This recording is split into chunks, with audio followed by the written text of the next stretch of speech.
wonder what it feels like to carry such a lovable animal after a long, long day in our virtual classrooms.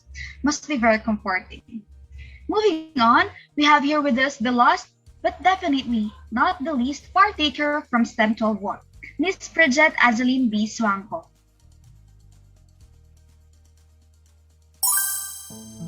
Hello everyone, to those who are watching, let me introduce myself. I am Bridget Angeline Biswako from STEM 12 and this is my pet cockatiel Freya. Cockatiels have a scientific name of Nymphicus hollandicus, and yes, Freya is a female and that she's also 5 months old. So cockatiels, they are capable of copying or mimicking speech, although sometimes they're difficult to understand.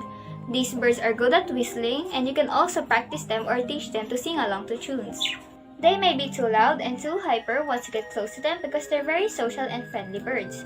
So, if you want to have a pet cockatiel, please make sure to do your research regarding their characteristics and behaviors. But anyways, having a pet cockatiel is worth it because it's like having a kid that doesn't grow old.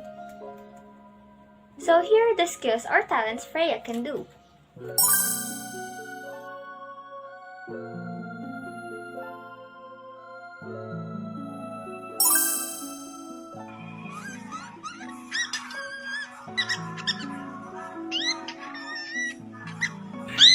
Peekaboo! Tickle, tickle, tickle.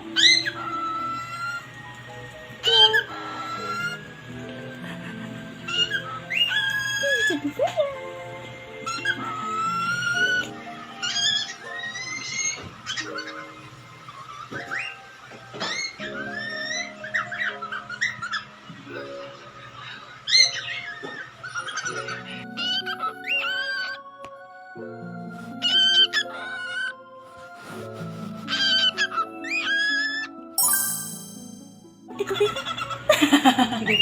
Tickle, tickle, tickle, tickle. Tickle, tickle, tickle, tickle. Freya, tickle, tickle, tickle, tickle. Freya, tickle, tickle, tickle, tickle. If you're happy and you know it's up your head, woo-hoo. If you're happy and you know it's up your head.